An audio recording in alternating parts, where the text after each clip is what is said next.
The sun hung high in the clear sky, casting its golden rays over the untouched stretch of coastline where the Jones family had decided to unwind. They settled into the soft, warm sand, their laughter mingling with the gentle sound of waves lapping against the shore.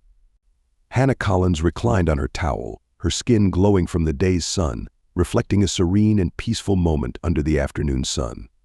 The Jones family basked under the bright sun on a flawless stretch of beach. It was a rare moment of calm, a break from the hustle and bustle of their daily lives. Hannah Collins, with her radiant, sun-kissed skin, reclined on her towel, soaking in the warmth. Despite the serene setting, Maria Jones, Hannah's mother, couldn't help but notice the subtle signs of unease in her daughter. Hannah, usually the life of the party with her vibrant personality, seemed restless, her usual spark dimmed even in the embrace of the ocean breeze. As Hannah watched her stepfather and uncle enjoying themselves in the water, she felt a pang of envy. Their lives seemed so put together, so full of purpose, while she felt adrift. The playful shouts and laughter from the beach filled the air, but to Hannah, it all felt distant, like she was a spectator in her own life. She sighed, pushing herself up from the towel, deciding to join them. Maybe if she immersed herself in the moment, the restlessness would fade, even if just for a little while. Walter had a way of capturing everyone's attention the moment he walked into a room. He always seemed to know exactly what to say. Hannah couldn't ignore how powerful his presence was. He was different from any man she'd ever known, self-assured, experienced, and clearly interested in her. It began with brief, stolen glances and light-hearted chats during the family's time on the beach. A compliment slipped in here, a shared laugh there. On the surface, everything seemed harmless, but day by day, the connection between Hannah and Walter intensified, like a magnetic force drawing them closer, impossible to ignore. Hannah felt irresistibly attracted to his intensity and confidence. There was something intoxicating about being noticed by someone like Walter. On his side, Walter was mesmerized by Hannah's youthful energy and beauty. Hannah was like a breath of fresh air in Walter's otherwise constrained life, weighed down by a loveless marriage to Isabella, who had grown increasingly suspicious over the years. As time went on, Walter's fleeting glances evolved into subtle touches and private conversations away from the rest of the family. Their interactions remained discreet, always just out of sight, but enough to build a sense of mystery and forbidden attraction. Isabella Harrison noticed a change in her husband's behavior. Although she had always been a devoted wife, supporting Walter through every challenge, recently she had felt a shift. He seemed more distant and preoccupied, and his attention was not as focused as it once was. Although Isabella enjoyed the beach, she found herself keeping a close watch on Walter, trying to understand his occasional disappearances and secretive phone calls. Her trust in him was starting to wane, but she tried to dismiss her concerns as her own insecurities. Meanwhile, Gregory and Maria remained blissfully unaware of the increasing tension. Gregory, a dedicated contractor often away on business, cherished the time he had to connect with his family. He was a dependable man who always put his family first. His affection for Maria was clear in the way he gazed at her, and he had embraced Hannah as his own, even though they occasionally clashed like a father and daughter. Maria, a nurse by profession, was the heart of the family, always putting others' needs before her own. Her caring nature meant she was often too focused on looking after her loved ones to notice the subtle tensions within the family. She loved her daughter deeply and had complete trust in her, never suspecting that Hannah could be involved in something as reckless as an affair with her own uncle. However, desire has its own way of taking hold, and soon the light-hearted flirtations between Hannah and Walter deepened into something more serious. During the family's afternoon breaks, their secret meetings behind the dunes turned into a thrilling game of deceit. As their encounters became bolder, they made sure to stay hidden from the rest of the family, their stolen moments growing more intense with each passing day.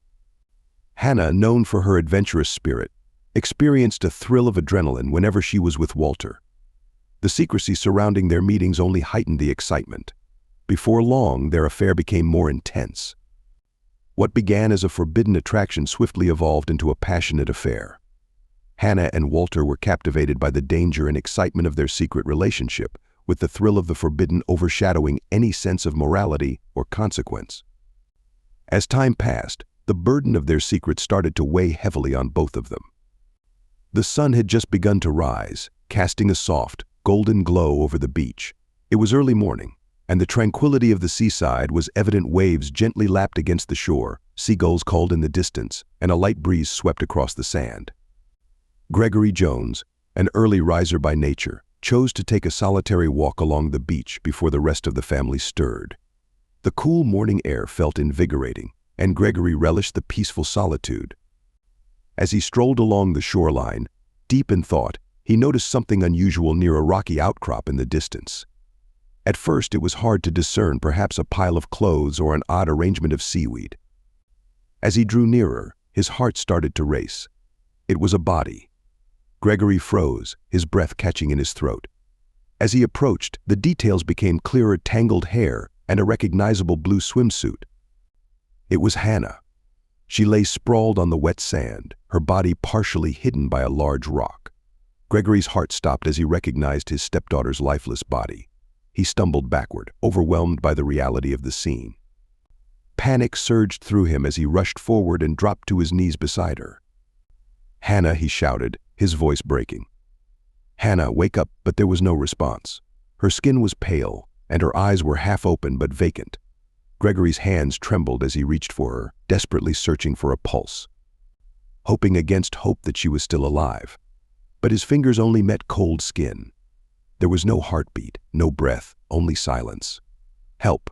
Somebody help!" Gregory's voice cracked with fear as he shouted, his cries cutting through the sound of the waves. Within moments, the rest of the family came rushing out of their cabins, drawn by his desperate calls. Maria was the first to reach them. Upon seeing her daughter's lifeless body, she let out a blood-curdling scream. Maria collapsed beside Hannah, her hands trembling as she desperately tried to wake her daughter, but it was futile. Moments later, Walter Harrison and Isabella arrived, followed by a few curious beachgoers. Walter's face turned pale at the sight of Hannah, and he instinctively stepped back, his hand covering his mouth in shock.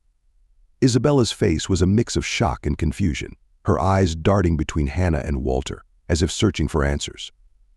"What happened? How did this happen?" she whispered, her voice barely audible amid the chaos. Gregory could only shake his head, his mind racing, unable to process the horrifying scene before him. "I don't know," he stammered. "I just found her like this." Within minutes, local law enforcement arrived, and the beach was quickly cordoned off, turning the once peaceful scene into one of investigation and tension. The lead detective, Olivia Ramirez, a seasoned investigator known for her sharp instincts and methodical approach, arrived on the scene with her partner, Detective Samuel Thornton. Olivia immediately took control, her eyes quickly scanning the area. "What do we have?" she asked one of the officers as she approached the body, her voice calm and authoritative. "Victim is a young female," the officer replied. "Found by her stepfather, Gregory Jones, just a few minutes ago. No obvious signs of external trauma, but there are bruises on her wrists and a large contusion on the back of her head. Looks like she may have been struck by something." Detective Ramirez murmured as she crouched beside Hannah's body, carefully examining the bruising and the angle of the wound. She took note of the disturbed sand around the body and the partial footprints leading toward the rocks and back to the beach, piecing together the scene in her mind. "There are signs of a struggle, but no obvious murder weapon in sight," Detective Ramirez observed. "Secure the area and start canvassing the beach," she ordered. "I want to know who saw what and when, and get the forensics team here. I want every inch of this place combed for evidence." Detective Ramirez added, her tone firm. Meanwhile, Detective Thornton began speaking with the family members, who were each in varying states of shock, trying to piece together any information that could shed light on what had happened. Maria was inconsolable, her sobs echoing across the beach as she clung to Gregory for support. Isabella appeared dazed, her eyes red and swollen from crying, while Walter stood a few feet away, visibly shaken, his gaze locked on Hannah's body. As Detective Thornton approached Walter, he noticed the man's hands trembling, his face drained of color. "Mr. Harrison," Detective Thornton began gently, "I know this is difficult, but I need to ask you a few questions."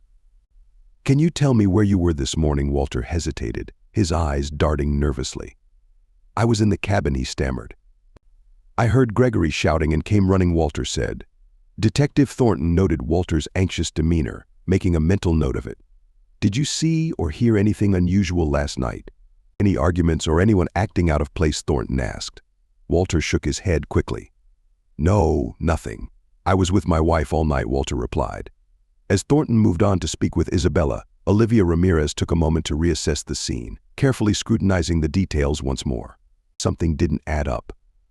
The bruises on Hannah's wrists suggested she had been restrained, and the contusion on her head indicated a violent blow. Yet there were no signs of a weapon or any clear motive. Who could have done this?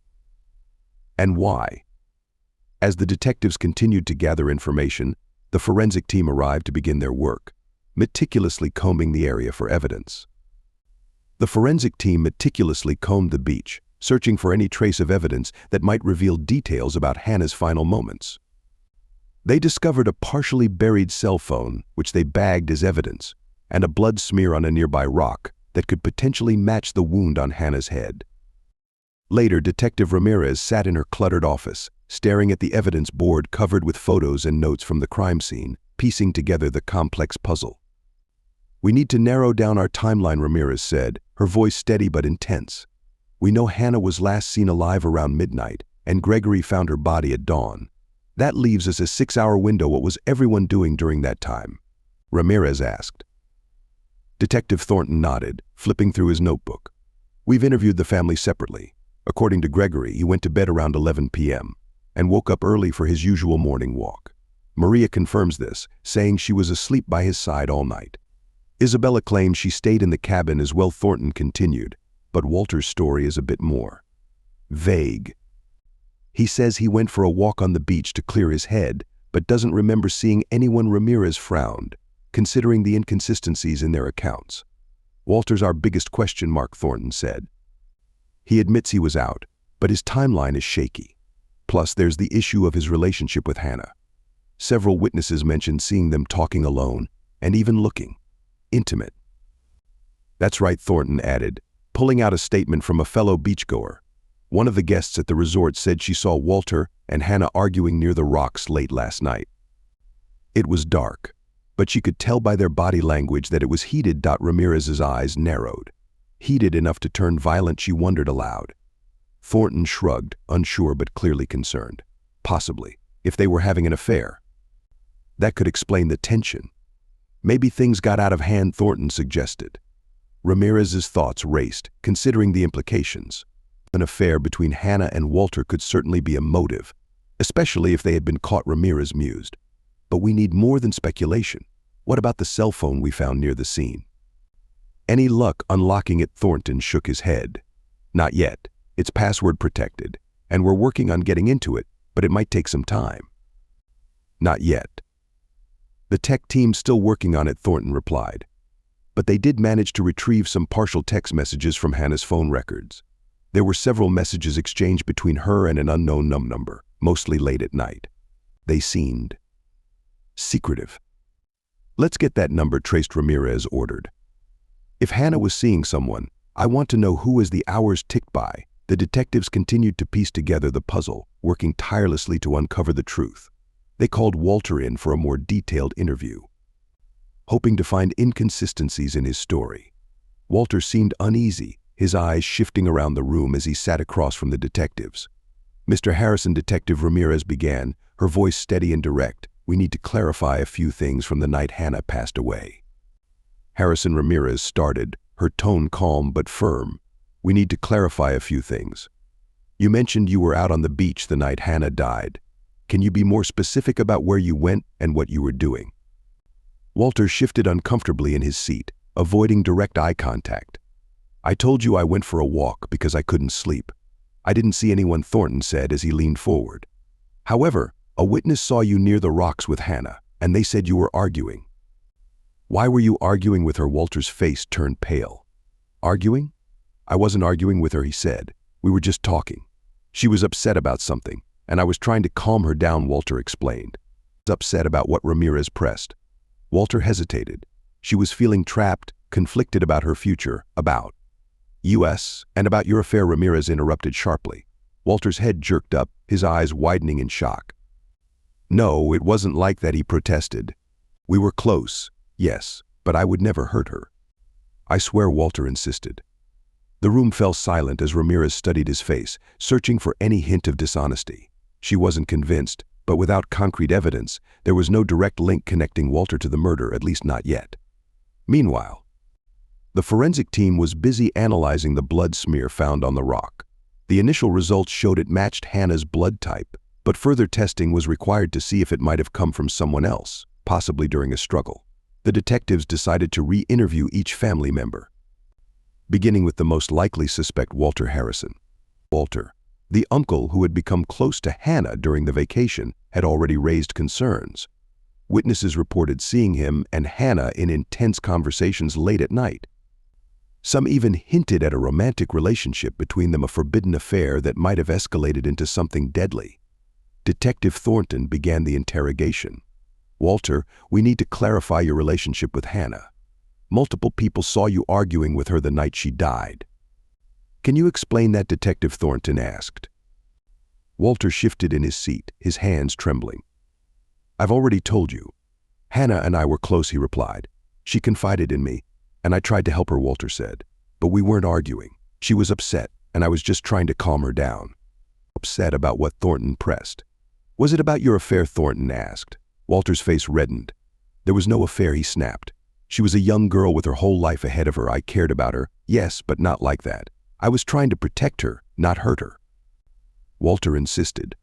Ramirez watched him closely, observing his defensive posture and the beads of sweat forming on his forehead. "Protect her from what?" Walter Ramirez asked calmly. "Was there someone else she was afraid of?" Walter hesitated, his eyes darting to the ground. I don't know," he stammered. "She mentioned feeling trapped, but she didn't say by whom. I just assumed she meant her stepfather." "Gregory has always been overprotective," Walter explained.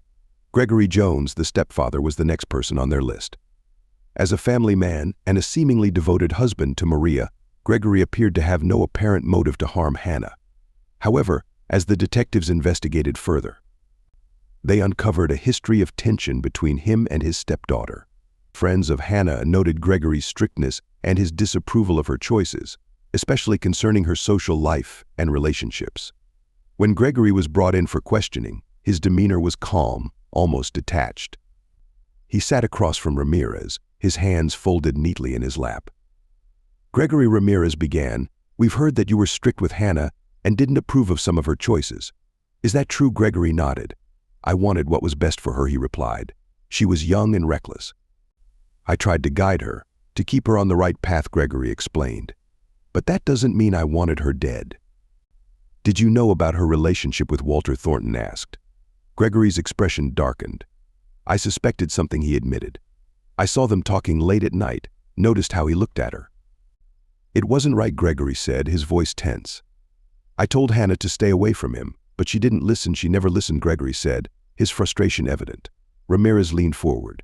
"So, you were angry with her?" Gregory's jaw tightened. "I was frustrated, yes," he admitted. "But I would never hurt her," Gregory insisted. "She was my daughter, no matter what. I wanted to protect her, even from herself." The detectives, however, weren't convinced. Gregory's strict nature and potential disapproval of a relationship between Hannah and Walter could have provided a motive, especially if he believed she was defying him. However, without concrete evidence tying him to the crime scene, the detectives had to move on. Next, they interviewed Isabella Harrison, Walter's wife. Isabella had remained quiet throughout the investigation, her grief overshadowed by the suspicion surrounding her husband. However, Ramirez sensed that there was more to Isabella's story. Isabella, Ramirez began gently, "You've been very quiet during all of this. We understand you're grieving, but we need to ask, did you know about Walter and Hannah?" Ramirez asked. Isabella's eyes filled with tears. I suspected something. I wasn't sure," she admitted. "Walter was distant, and I noticed the way he looked at her. It hurt, but I didn't think it was anything serious." "I never imagined it would lead to this," Isabella said. "Did you confront Walter about it?" Thornton asked. Isabella nodded, her voice breaking. "Once," she said. "He denied it, of course," Isabella said. "He said I was imagining things. But I knew something was wrong. I just didn't know what to do," Isabella said softly. "Where were you the night Hannah died?" Ramirez asked. "In our cabin, alone," Isabella whispered. "Walter went for a walk," Isabella said. "I didn't see him again until the morning." Finally, the detectives turned their attention to Maria Collins, Hannah's mother. Maria had been distraught since the discovery of her daughter's body.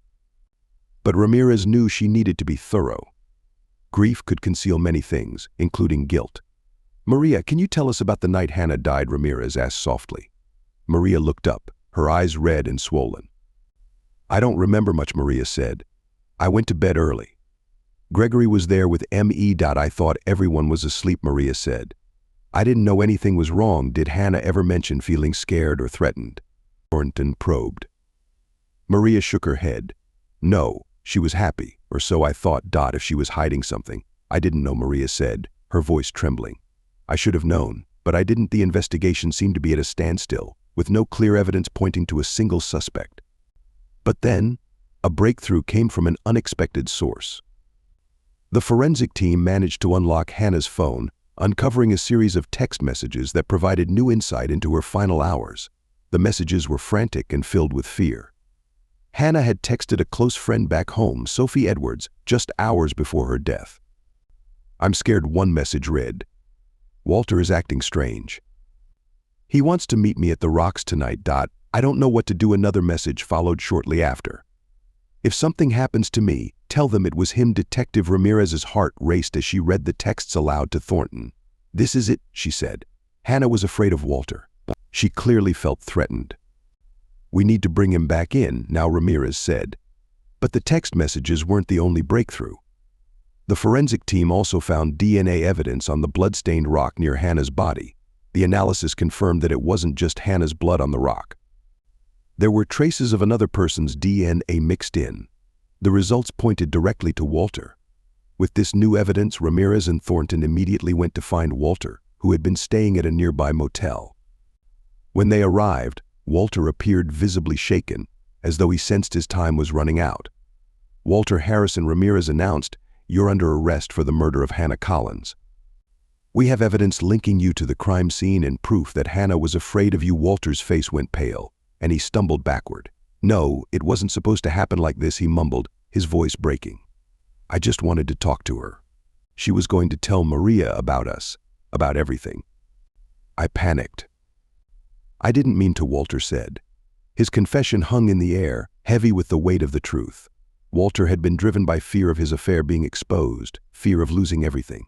In a moment of panic and desperation, Walter had confronted Hannah. Things had escalated, and in his rage, he had taken her life. As Walter was led away in handcuffs, Ramirez felt a mix of relief and sorrow. Walter was sentenced to 25 years in prison, a punishment that reflected the severity of his crime and the betrayal of trust within the family. As Walter was escorted out of the courtroom, the air was filled with mixed feelings. Justice had been served, but the scars left by his actions would take much longer to heal. Gregory, the stepfather, became a pillar of support for Maria, helping her navigate through her grief. Yet, the shadows of doubt and regret lingered. Isabella, Walter's wife, moved away from the town, unable to bear the weight of the community's judgment and the reality of her husband's crime. "Would you like us to investigate further? Leave us a comment. Until then, stay safe."